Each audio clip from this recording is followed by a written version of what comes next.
recording real quick. So what I'm gonna start us off with today, I think, is vocal health, just because Axiom said that they blew their voice out this last week, and obviously we don't want to be losing our voice and being in pain and things. So let's talk around that. So the first and most important thing when it comes to vocal health is that momentary discomfort is probably fine.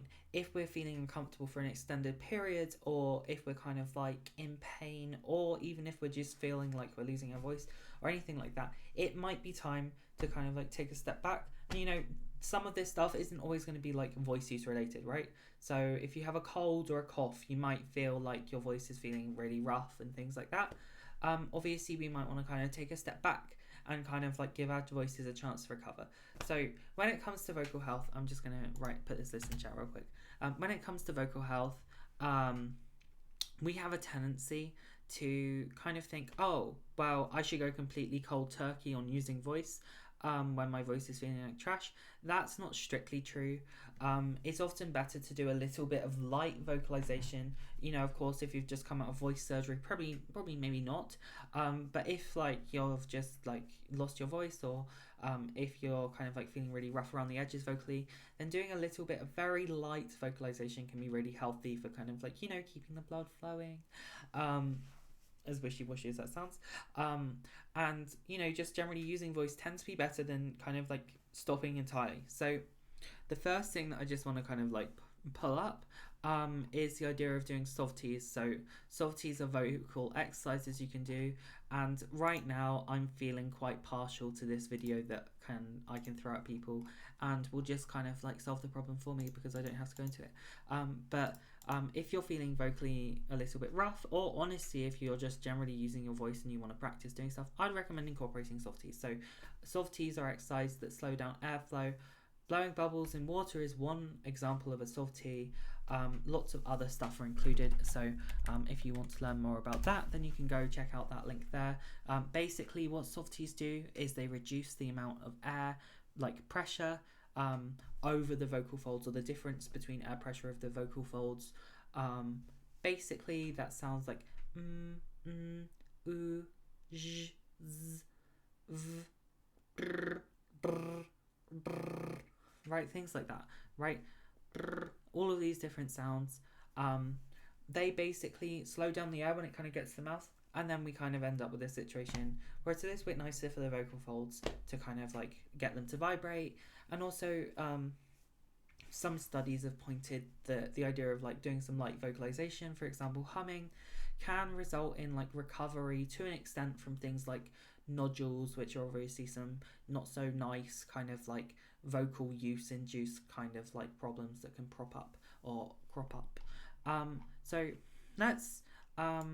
obviously when it comes to vocal health, some other things that are pretty important can be making sure you get enough sleep, making sure you're hydrated, making sure that if you have things like acid reflux, you're getting that seen to, and all these different things. None of this stuff is like be perfect. It's all a matter of like everything will have an impact in some way probably, right? I'm not telling you to become like abstinent of all things that are fun in life, right? I'm not going to say stop drinking entirely and stop smoking entirely, right? It's just about making informed choices when it comes to vocal health. So if you're doing something that you know is kind of like rough for your voice, you know, maybe kind of like take a step back for a while, maybe kind of like be mindful of these things. So with that said, let's move on to the next thing. So this might knock out some of the other things, but let's talk about, you know, if we're brand new to this, what stuff might we want to get to know. So in my mind, we can basically split voice training into 3-ish sections. So that first section would be like what happens to voices, which is tied to things like hormones. So when somebody's voice is affected by hormones, what things would happen to that voice, and as a result, what are some targets in voice training that we might care about related to making our voices present like they've been affected or not affected by hormones, right? So what we'll do is we'll come back to that one and jump on to the next two real quick. So the next two are a little bit more wishy-washy in one sense. So the next section is like cultural and social factors which introduce or which affect how people use their voices or how they use the kind of like voice that they have underlying, right? So that's things like pitch, movement during speech, or like pattern of speech, inflection, word choice, right? How they show excitement and all of this kind of stuff, right? It may not be the most obvious set of things for us to think about to begin with, but these are all behaviors that might differ somewhat dependent on what group you're a part of, right? What social group you're a part of. So when we're talking about stylistic factors here, right? So stylistic factors, these are the kinds of things which are really easy to glaze over and be like, why is that important? But they actually are quite important, right? Say I take on, if I just go to mimic like Shora's voice so Shora from The Expanse, Shora Agadashlu, or like Christian Sarala from The Expanse, or, you might know her from somewhere else, but she has a voice that's kind of like, I'll never forget what I saw. So when I was looking at the ships and something like that, right? As I was kind of talking about voice training, if I were to throw away all of the kind of like vibey, stylistic things from this voice, it would quickly lose that kind of voice quality. So if I do that now and I change nothing, well, it might sound somewhat similar, but it sounds like something's missing, right? And I maybe didn't get rid of all of them, but there's definitely some kind of behavioral stuff that goes on top that's, maybe you could argue it's flavor, but it's still important for how people are going to perceive that voice in the real world, right? So the second section of things to start thinking about is maybe style. So think about like voices you like, think about playlists, making playlists of things you like, and thinking about not just like, oh, like how deep is the voice, but also like, how is that voice being used? How is it changing over time during the course of a conversation and all of that kind of stuff? So with that said, let's talk about the third and kind of like big section, which is a little bit outside of most voice training stuff. So the third section is really like making that voice habit, right? So you found stuff you like. How do you start making it habit? So one of the things is like just practice using it, right? So that's one of the big ones. In the end, you do have to like practice using that voice that you found to like keep on top of it, right? And obviously there's little steps or little tools you can use to make it easier as you do this, but that's a little bit outside the scope of what we're talking about today, and a little bit kind of outside the scope of most people's voice practice, because most of the time people just kind of like decide and then they stick to it, but obviously it's a little bit easier said than done depending on what the thing is. So let's jump back to these kind of like hormone induced changes and things like that will have an effect on the voice. So there's three big things and then lots of little tiny things that change. So the three big things that you are probably familiar with to some extent already, the first one would be pitch. So right, obviously nobody's speaking up there pretty much ever, right? But there is a change when voices are exposed to testosterone, and we expect the pitch to kind of like drop down, right? We expect the pitches to be lower. So that's one change that kind of comes. But if I'm kind of like speaking and changing the pitch down, right? You can hear that if I do that and I kind of do it in two different voices or two different voice qualities, there's kind of multiple things that are going on. It's not just pitch, right? So pitch is one thing. I would say that pitch is mostly a vibe thing, right? It tends to be a case of like making that voice sound more complete, but it's not as gendered as other factors. So let's ignore pitch for a second and jump on some of the other stuff. So a bunch of people kind of already mentioned these factors a little bit. So the next two factors that we're going to talk about are resonance, right? So who knows what resonance is? Does anybody have a real quick definition they can throw in the chat that they feel kind of encapsulates what resonance is? No pressure if you don't. I can just kind of give us one. But I just want to see where people are at. Do people have a definition for resonance or not? If you don't feel confident in doing it, just kind of say, nah, I don't feel confident in chat or something like that.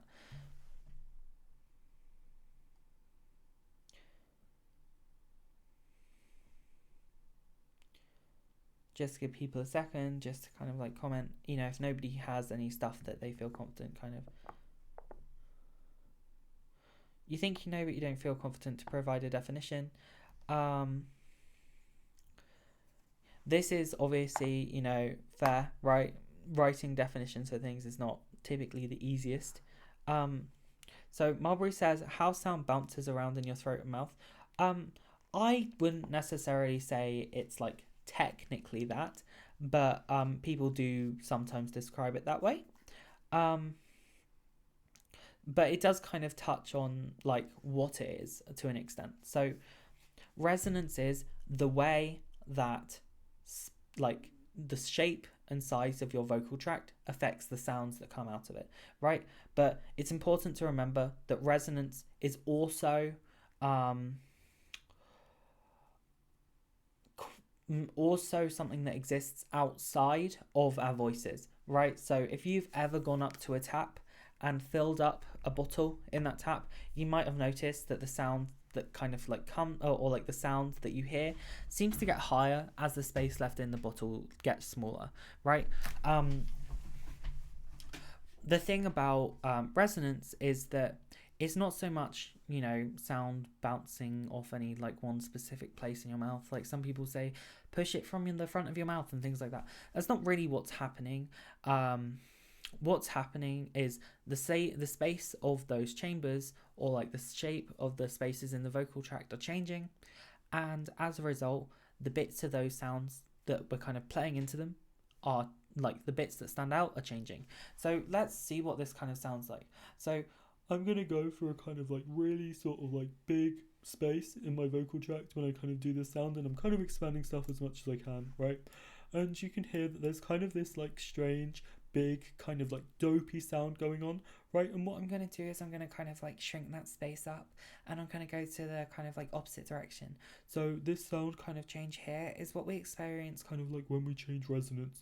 So that sound change there is resonance change, right? So what's happening there is as I change the shape in my vocal tract, different portions of the frequencies underlying in that mix are standing out, right?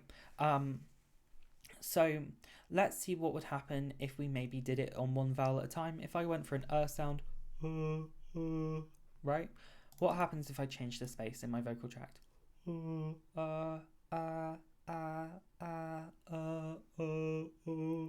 Right? And hopefully that sounded mostly like an sound to people. Pitch didn't change, only basically resonance changed, right? So that is what resonance change should sound like. So what we should think about is, are we making that space bigger or smaller? And broadly, seeing as we're kind of like thinking about making voice more masculine mostly in this workshop, we're generally going to be thinking about ways that we can make that space bigger, right? Of course, we don't want to like make it as big as possible to the point where we get some kind of like weird sounds coming out or something like that, right? We want to make sure it sounds still, relatively sort of natural as we do it, but we want to kind of like think about making that space bigger. So resonance, hopefully that mostly covers what it is, even if we're not getting into like, how we can think about modifying it in a kind of like exercise format sort of thing. So let's talk about the final of these big three variables, and I have that categorized as vocal weight. Sometimes people refer to it as stuff like closed quotient. When I say vocal weight, I mean kind of like all the sort of behaviors that will impact how loud and buzzy and intense a voice will sound, right? So that's things like how like close are the vocal folds crammed together, right? How thick are the vocal folds? How much air are we using? And all of this kind of stuff. It's all a balancing act. And when it comes out in voice, it comes out as like this perceived intensity of the voice. So what I'm going to do is I'm going to go for a kind of like, a relatively low pitched, but kind of like very kind of soft sound with like low resonance, right? So big space in my vocal tract. And when you're hearing this, right, It might sound kind of like a soft-spoken voice, but it sounds kind of atypical. One of the big changes we can do to make it sound more typical or more normal is kind of give it like a little bit more oomph, a little bit more weight. Right? So that will make it sound more typical, even though that size was probably bigger than we'd actually want, or like that resonance was a little bit like lower, or the space was a little bit bigger than we probably want to use for most speech, right? Um, One of the most important interactions in the whole of voice for how we hear gender is this relationship between resonance and vocal weight.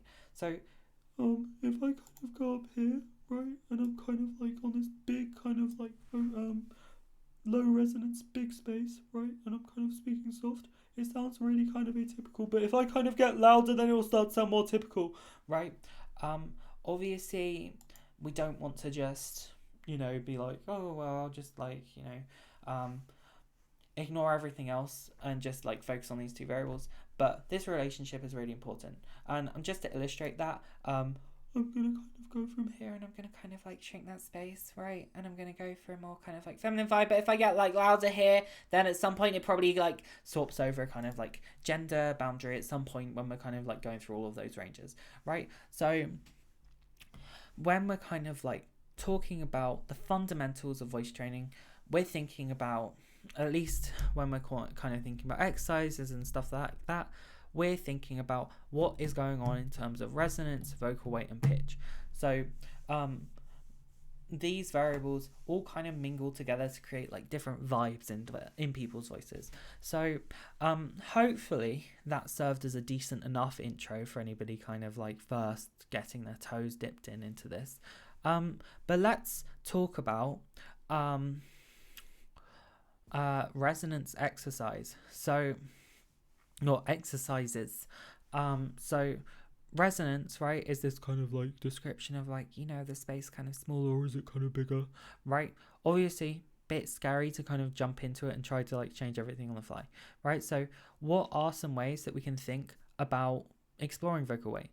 So, words, right? What are some ways we can think about exploring resonance? So, one of those things that we can try doing is kind of like, deliberately trying to like find different points in the mix, right?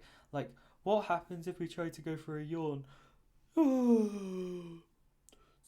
when we yawn, we make the space like extra big normally, right? The back of the throat might kind of get bigger, right? But it might feel a little bit too yawny. You might feel like, oh my god, I'm gonna yawn the whole time, right? Oh god, Jesus, it's happening to me. But so yawning is one prompt we can use. So it's kind of, it's not, I want to say quick and dirty. It's obviously not, but it's definitely a way that we can use to find kind of like a bigger space, right? So if you're kind of like thinking about resonance exercises, the first thing I just want to introduce to you is, can you do a kind of like yawny voice? Oh, so can I kind of like speak here while being kind of like yawny? And then can I kind of like do a similar voice in the same sort of space, right, without it being yawny, right? That would be like maybe the first thing to try, and then see if you can kind of like move on a gradient from like yawnier to like more normal, and then maybe back in that direction. So if like was pretty yawny, right? Can I do like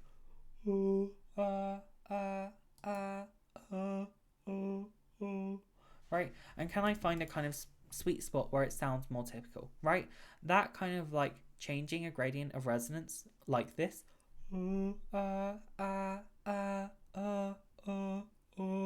It's probably like the purest kind of version of changing resonance that you're going to get. And for that reason, it's one of my preferred ways of doing it. So if that's something that comes intuitively to you, I would encourage you to play around with that, right? So I'm just doing it on kind of like sounds there. So like, uh, uh,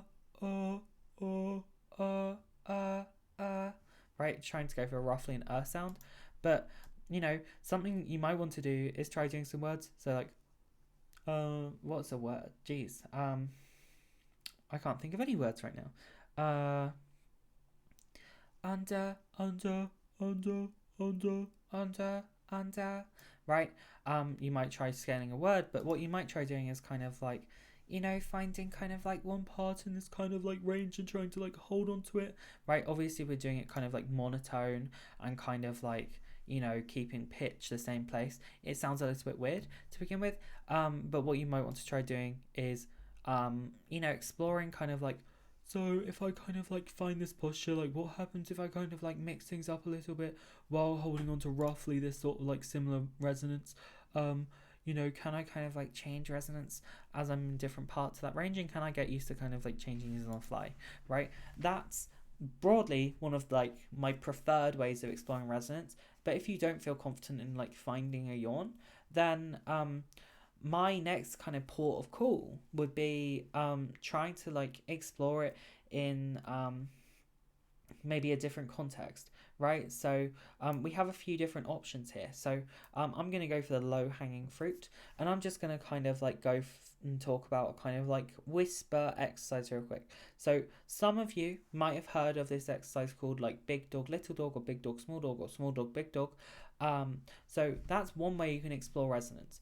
I think we can kind of like take that exercise and like make it a little bit, and we can spruce it up a little bit so it's a little bit easier to like make it directly applicable. But maybe what you could try starting doing is, originally maybe you'll play with the exercise, and then maybe you'll try doing like choosing a vowel and doing something similar. So if you were originally doing something like that, maybe what you could do is like,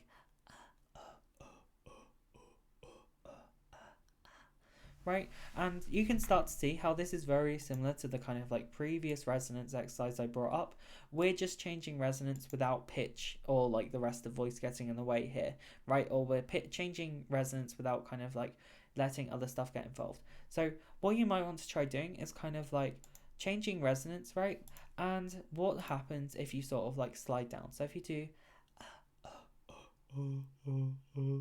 can you kind of like add voice in when you get to that lower point, or like to that lowest point you can find, right?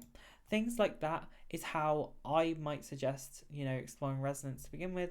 And something that we do want to be mindful of when we're exploring resonance with whispers especially is just that we're not doing something like this. So I can make a kind of like sound. What I don't want to make by accident is a kind of like sound. Do you hear the difference there? So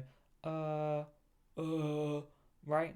And it's not necessarily going to be that dramatic, right? So you hear this kind of like voice here, this kind of like slightly raspy voice, right? We're allowed to want rasp in our voices, but they can be a little bit fatiguing if we make it a 100% of the time thing, right? So one tendency that whispers have is to accidentally bring huskiness and roughness into the voice, right? When we're kind of like moving from these exercises into voice, we want to be mindful that we're not accidentally bringing that roughness along, right? So try to see if you can maybe bring it across without the roughness when we try, right? So that's maybe another exercise to try when it comes to resonance. But let's introduce us to one that kind of avoids the pitfalls of that one, but is maybe not the easiest at the same time. So what I've got on my phone right here is what you would call a noise generator. So it's just playing brown noise right there, right? And I mentioned before that resonance makes different parts of our kind of like voice jump out of the mix, right? The same thing happens if you have noise and you hold it up to your kind of like throat. Or if you hold it up to your mouth. If you change the shape of your throat and your mouth, then that noise will change what it sounds like too. So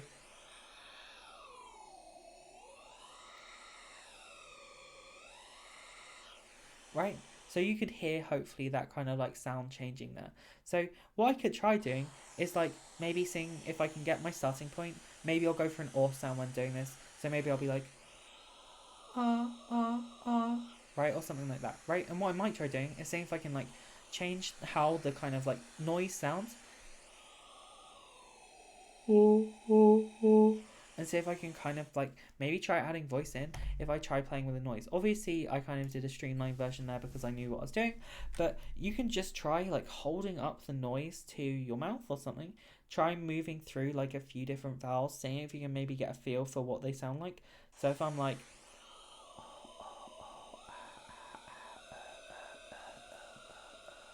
maybe I can like whisper the vowels to see if I can hear them a little bit better, and then I might try kind of like changing stuff up. Maybe what happens if I move my tongue, or what if I like try yawning and all this kind of stuff, right? And try exploring around like that.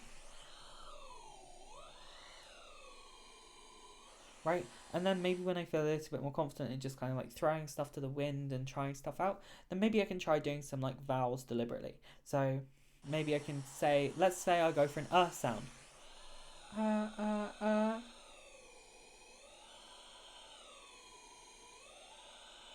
And hopefully that noise sounded like an sound to the people hearing it just there. You know, maybe it didn't sound super clear if you're not used to it, but that should have broadly sounded like um, right, just with noise as the medium we were hearing that in, right? So this is another way you can explore changing resonance. I'm hoping that that goes a little bit of the way to kind of like answer your question about like, you know, what are some ways that we could explore resonance. So somebody else asked about breathiness. So let's see. So I'm struggling with breathiness. I can't unmute. I hope that's okay. So what it really comes down to first is it breathiness or is it roughness? So Mulberry, could you just type in chat whether you feel like it's like, you know, does it feel like your voice is like getting weak and like fading out, or does it feel like it's kind of like sounding rough and kind of airy, or maybe a mixture of the two? Do you have kind of any thoughts on that? If you could just throw it in chat real quick. You know, if you know, that's fine. But yeah. So let's just see if we can get to the bottom of this for a second.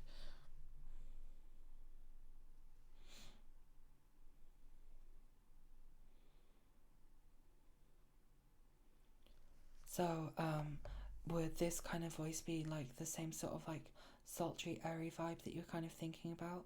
Or do you feel like it was something else? Do you think it's the same brand of sultry?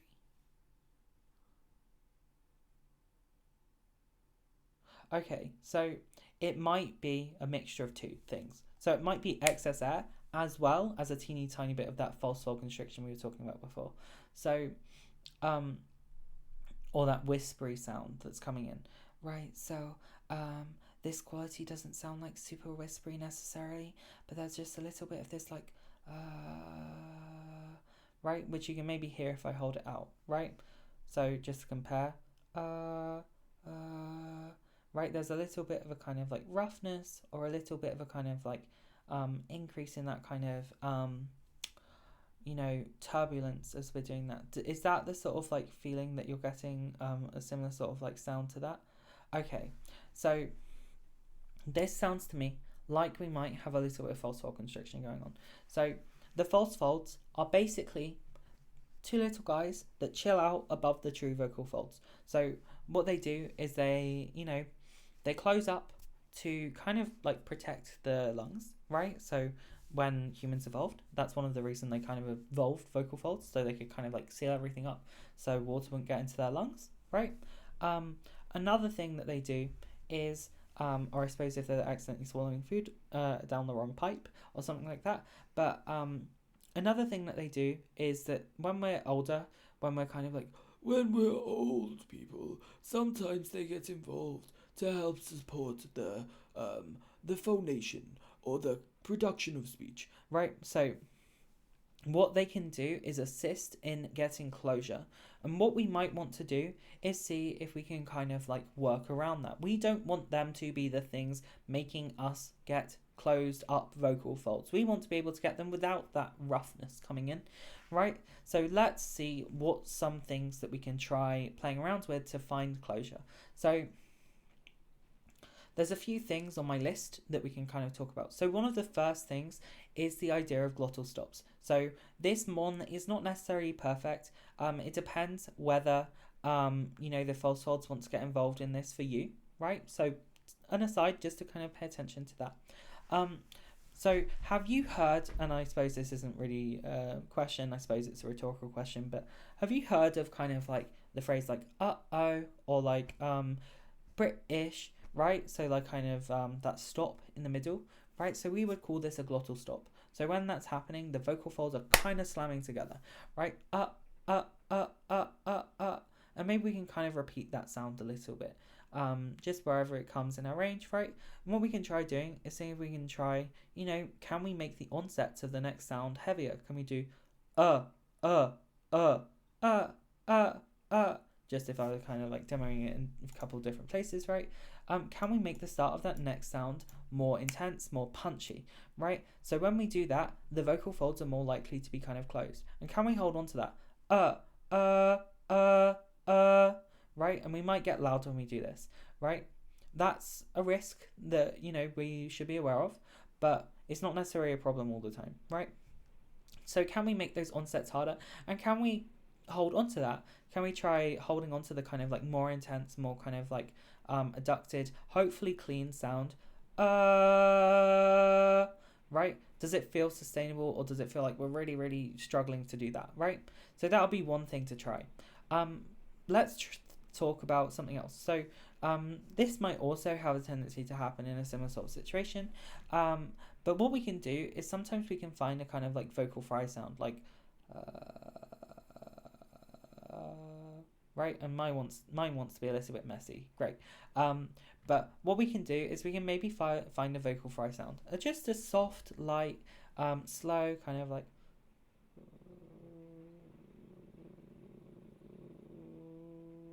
Right, and maybe what will happen is that we kind of make those sounds, and then if we add a teeny tiny bit more air, we'll get to a kind of like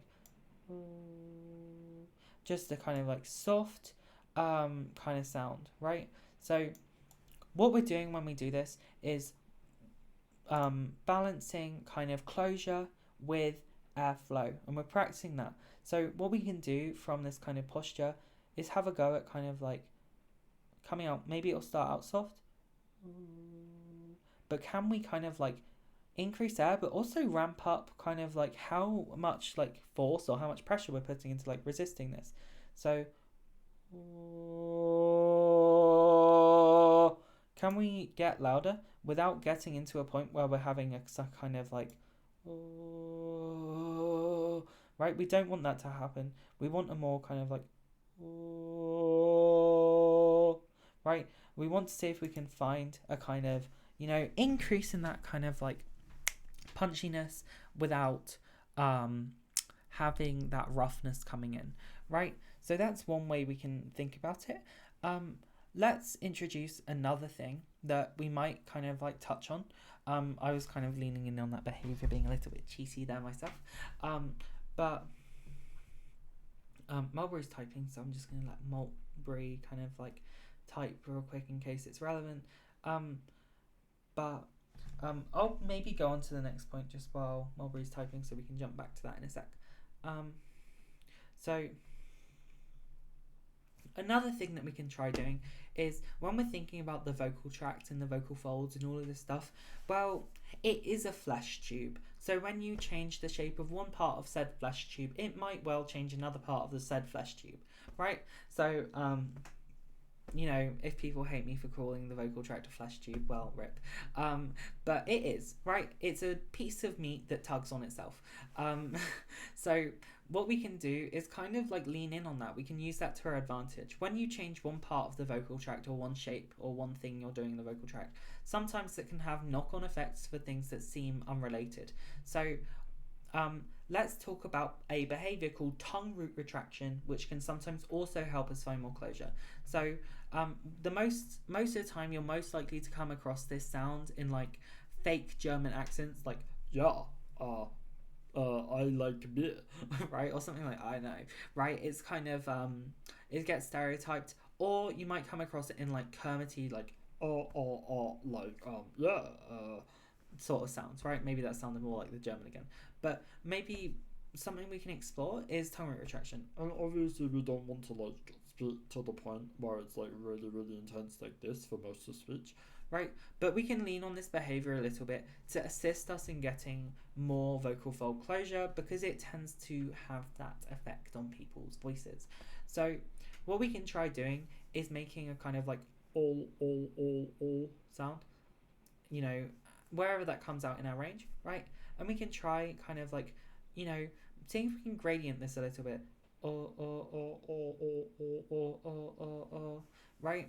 And what we can try doing is playing around with that, and if we try leaning in on this quality and sliding down, or like trying different parts of our range, do we notice if that part of the range feels more kind of like stable or less rough or less airy, when we lean in on this behavior, right? We probably don't want to take it like the full way when we're kind of like going for speech. So what it might end up being when we're playing around with all of this stuff is mixing in a kind of mix of these variables to find this kind of like end resultant sort of sound. Or like it might be a mix of kind of like lots and lots of different stuff together to find the exact mix we're looking for, or the exact way we're trying to approach this. So one of the big things, right, IMO, is when we're trying to play around with this stuff, see if we can start off in a space where it's not airy or rough or any of this stuff, and then see if we can kind of mix up that configuration and try doing stuff. So one thing I will just mention for this kind of stuff is the salties and the like blowing bubbles and water stuff I mentioned previously without much detail could be relevant for this. So if I'm blowing bubbles in water and then I go to add voice,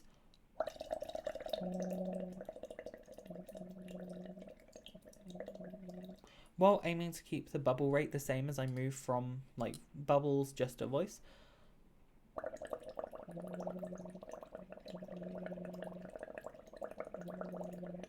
theoretically, as I'm doing that, I'm not really changing air pressure.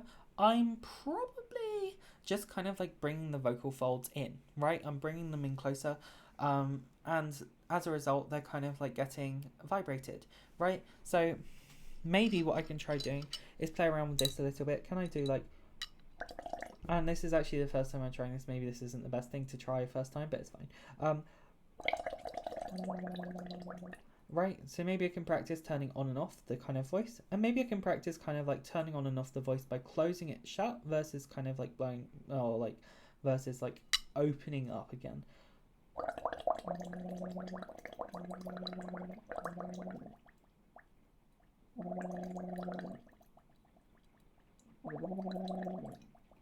Right, and we could try playing around with this kind of dynamic, and what happens if we take it out of that? So ooh, ooh, ooh, ooh. We can kind of practice that relationship there, closing and opening stuff. And when we're playing in the bubbles, obviously we don't want to be like doing anything too strenuous. We're just trying to be kind of like nice and light with our voice. We can try moving through these gradients somewhat like that. So that's one thing we could try. So I'm hoping that gave us some stuff to think about when it comes to, dealing with breathiness. And I think what I'm going to do now, unless there's more questions that people want to ask on that topic, is jump into a little bit. So somebody said, knowing the difference between all the qualities would help. So that is a little bit of a tricky one, right? So very rarely in voice are we going to isolate everything out. But obviously the big three variables, right? Vocal weight, resonance, and pitch, we can touch on those for a second. So one of the best ways to kind of get used to this, I think, is getting used to changing them in your own voice, right? So you really, really can't separate pitch movement out entirely from the other stuff, because all of them are kind of balancing acts, and I think that's true for most of them. But you can create a sense of like pseudo isolation for these. So so if I wanted to kind of like show resonance change versus resonance isolation as pitch, it's not true isolation, it's probably moving a little bit, but say I could very deliberately change resonance with pitch at the same time, right? So I could do something like right, and you can hear that resonance and pitch are moving there, and maybe vocal weight changed a little bit as well. But what I could do is say, what if I wanted pitch to change way more than resonance? So maybe I might have something like right, so hear those two differences. So right, so that could be what that sounds like. Obviously, right, maybe that's not the easiest way to kind of get around that. So IMO, the easiest way to kind of get used to isolation is start kind of like pinning variables down and changing other stuff. So one of my preferred things to do is say, like I did before, so what if we pinned pitch down in one place, right? And then changed resonance. So we could have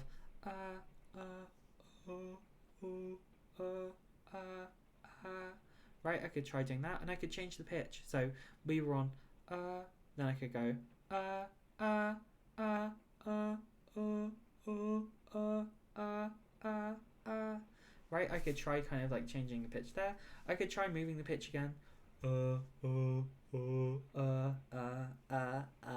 Right, and you might get some weird stuff happening if you go to like extremes. But you might try kind of like playing around with this stuff like that, right?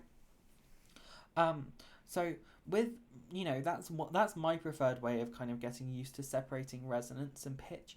But what about vocal weight? So if we wanted to play around with vocal weight, what we could try doing is like choosing a resonance and pitch combo before we start, somewhere where we feel relatively confident that we're not going to change it too much.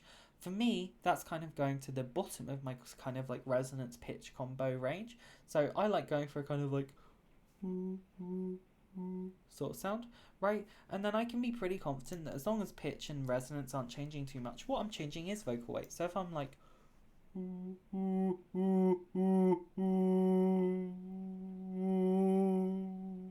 right, I can be relatively confident that's a pretty pure example of vocal weight changing by itself, right? And I could try doing that at different points in my range.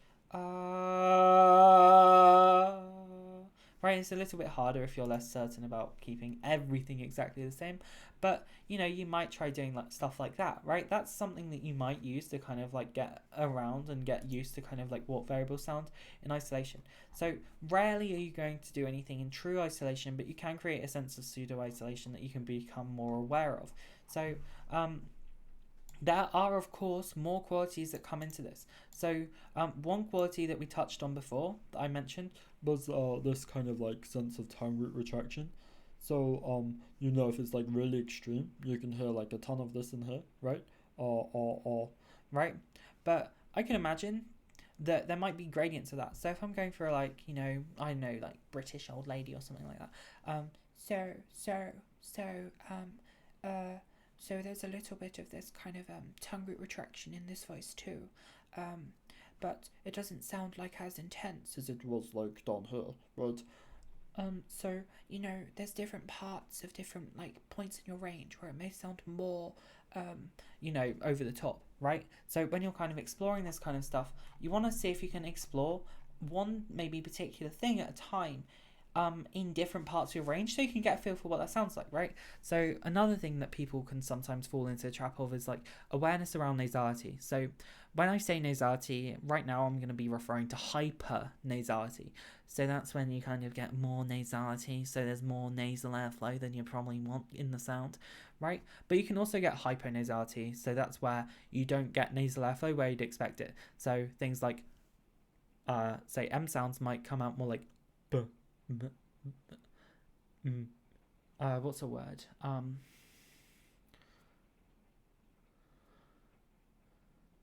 Tremor, right? So it might be like tremor, or something like that. You might have something like that happen because the nasal airflow is not like leaving through your nose like you'd expect when you're trying to go for that sound. So you get a kind of like dampened or dimmed sound, right? So doing that takes a little bit of getting used to, right? Paying attention to this stuff will take a little bit of time to build up awareness around. So one thing you can try doing is deliberately turning these things on and off. So what's one way we could explore hypernasality?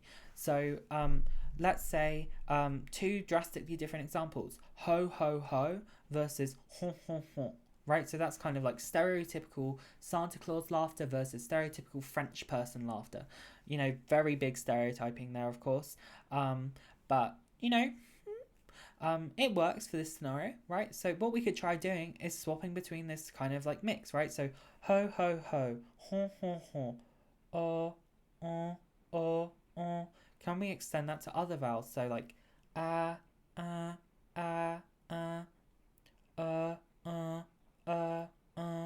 right, and get used to kind of like swapping between those. Right, and try that kind of thing, right?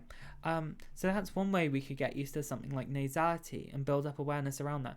So what happens if I try to say something without very much nasality in it, and what happens if I try to like really lean into kind of like a bunch of nasality, right? Another way that we can kind of get used to like hearing different qualities in voice is mimicry of things like character voices, even other people's voices, and getting used to kind of like recreating them in our own voice, because over time what that does is build up our intuition. I'm trying to think of other stuff that we might pay attention to. um,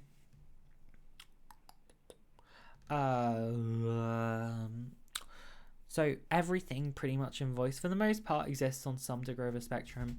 Some things are more clear cut, but we just want to be mindful of this stuff. What's another thing that we can kind of think about? So I talked about resonance before, but what I didn't talk about before was, say, a gradient from like really, really smiley to kind of like lips protruded kind of thing, right?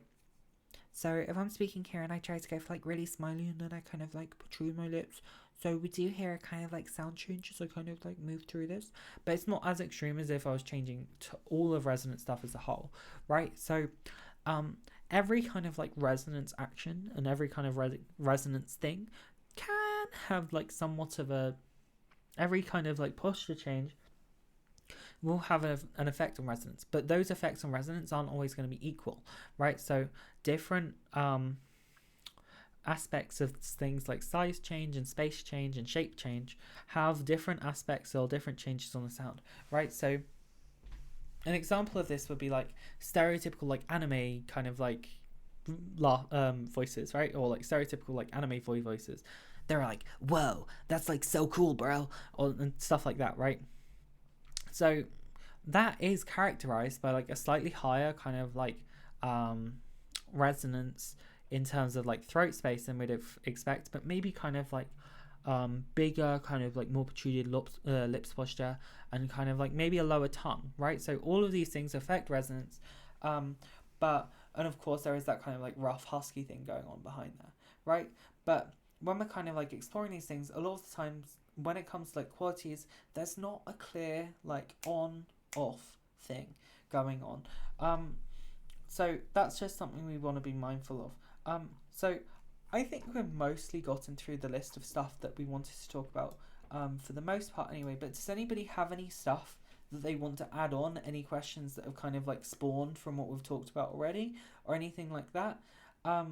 Please do go ahead and throw them in chat if you have any, or if you don't have anything, that's fine. But I don't mind having a prompt for what to talk about. So does anybody have any stuff that they do want to talk about or anything like that?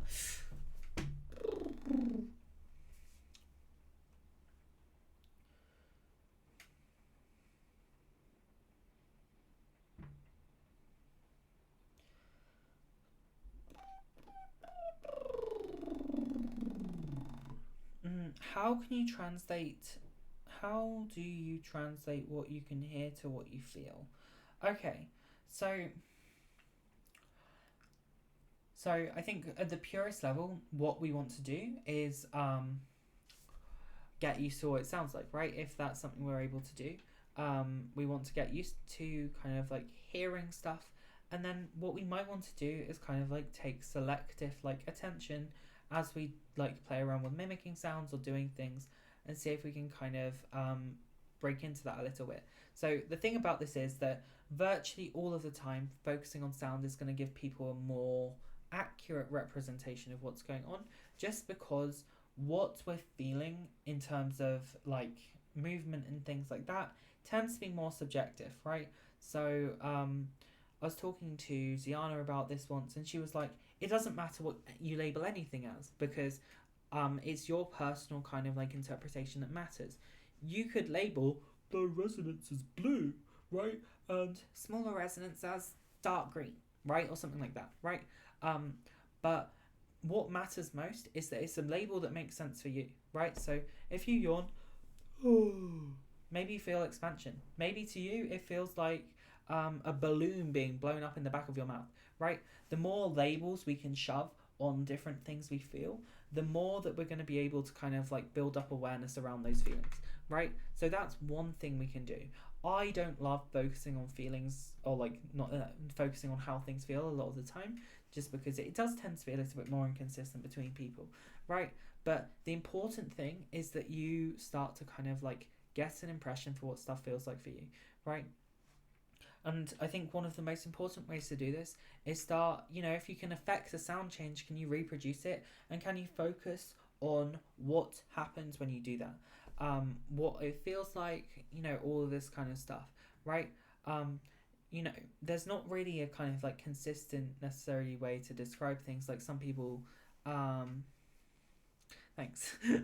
um, so something that people can kind of do is, explore kind of around, um, you know, there might be some prompts that get used for people like speak from your chest and stuff like that. The reason why they're kind of bad prompts for a lot of people is that, well, that doesn't really mean anything, right? Because everybody has air that comes from their lungs and it goes up into their throat and it kind of like balloons out through like the structures of the vocal tracts and blah blah blah, right? Balloons out, I don't know where that came from, but for some people these prompts work really well, right? What it's really about is kind of like finding stuff that makes sense in your head, right? If a prompt gets you to do the right thing, it doesn't matter if you necessarily understand, as long as you're not planning to like go and teach after that or anything. It doesn't really matter if you understand what's going on so much as you can hear the sound change and you can like label it as like, oh, that's what happened, right? Internally for yourself, right? You don't want to like say change vocal weight and then describe it as like I don't know, that feeling when your car flies off the edge of a cliff. That's a completely crazy thing, but like, you want to make sure that if you're explaining stuff to other people, you don't necessarily put your super super tight spin on how things feel, but broadly for like improving your awareness and improving your stuff around how you feel, the key things are repetition, exploration, right? So trying different sounds, trying different approaches, and labeling stuff, right? So labeling stuff helps us understand it, and it doesn't matter too much what labels you use. You could call resonance north and south facing blurble if you wanted to. It doesn't really matter, right? But what you want to do is start kind of like internalizing like the things you're hearing and kind of building awareness around those. So does anybody have any other questions? And I know I kind of rambled for the last few minutes there, but does anybody have any other questions that they want to ask? Or Brian, if you or if you wanted a slightly different answer, you could rephrase the question to get maybe a closer answer to what you're looking for. I'm not sure. But does anybody else have any stuff that they want to ask or anything like that?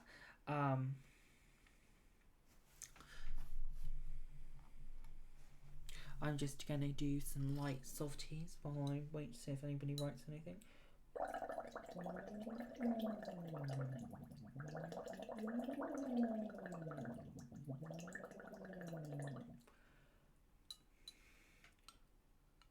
So, what would you do about sounds that you can't figure out how to replicate?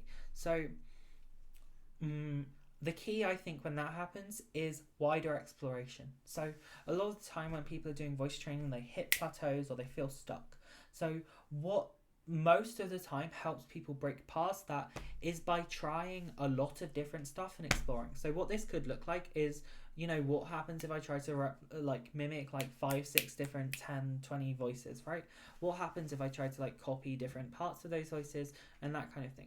But that's one thing, right? Another thing is just like trying stuff in your voice, right? Aimlessly even, right? So this might be less applicable in this scenario, but if you wanted to, say, practice like changing resonance and you were feeling stuck and you were transfem, for example, you might want to get that higher. So one thing that tends to happen when people explore extremes of pitch is that resonance wants to kind of move to catch up. So if you're a transfem, then maybe trying to like hit really high notes would help you find smaller space as well, right? I suppose the opposite is true. If you tried practicing kind of like tried practicing going down low, you might find that resonance wants to come along for the ride, right? So there's not necessarily a super kind of like neat way to do that apart from like obviously if somebody's your teacher, then they can probably lead you through stuff that's more likely to get you to that end result. But if you're kind of like stuck in your own exploration, or like your own kind of like stuff, and you can't figure out how to like replicate something, you know, maybe leave it and come back to it. You might later have a better better intuition around how to replicate it. But another thing to try would just honestly be like, you know, can I just try lots and lots of different stuff and try to turn voice training into something where I'm having more fun, right? So one of the big things that IMO is a big predictor of success and kind of like awareness and control around voice is how much you're able to allow yourself to like have fun when you're doing voice training.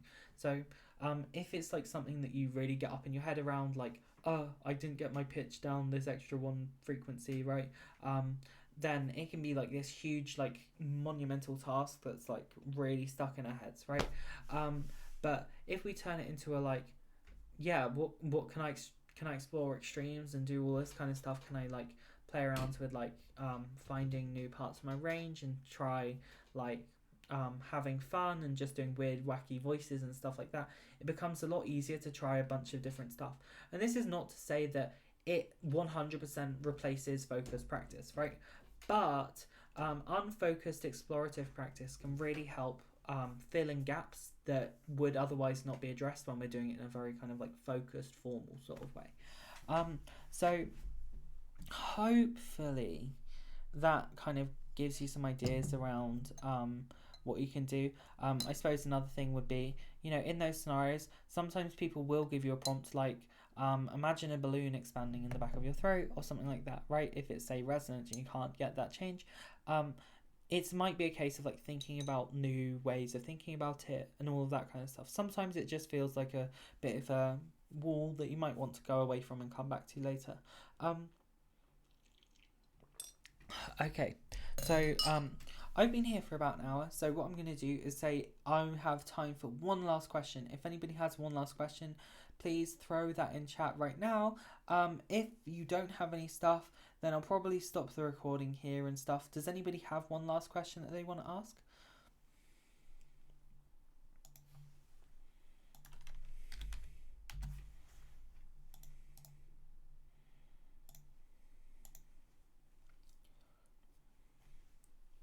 So just while people do figure out if they have any one last question or anything like that, I'm just going to be a corporate shill. I guess it's not corporate, but so if you feel like you got a bunch out of this or anything like that, feel free to support me on Ko-fi, however it's said, or you know, if you have any friends who you know are interested in lessons, feel free to send them my way. Those are my links and details and things.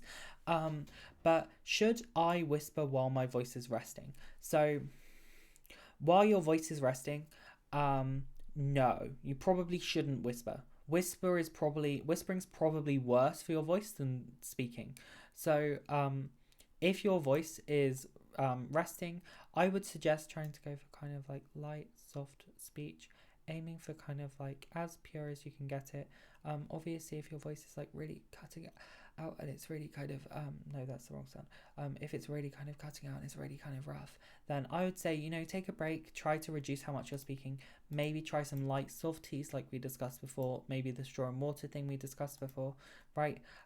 Really try to just reduce voice use if it's really, really messed up. If it's like fine, you know, it's probably not a huge deal if you do whisper, but whispering's not better than speaking for your voice. It's actually worse. So that's kind of that point. Obviously, you know, between whispering and screaming, maybe whispering's better, but there's definitely other options in that mix.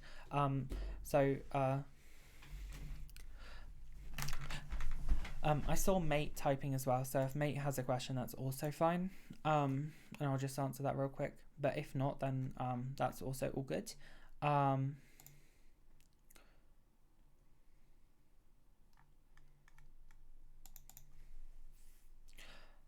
Okay, so if nobody has any questions, then what I'll do is stop the recording here, and I'll just I'll probably put this up later so other people who missed this can kind of get back and see that.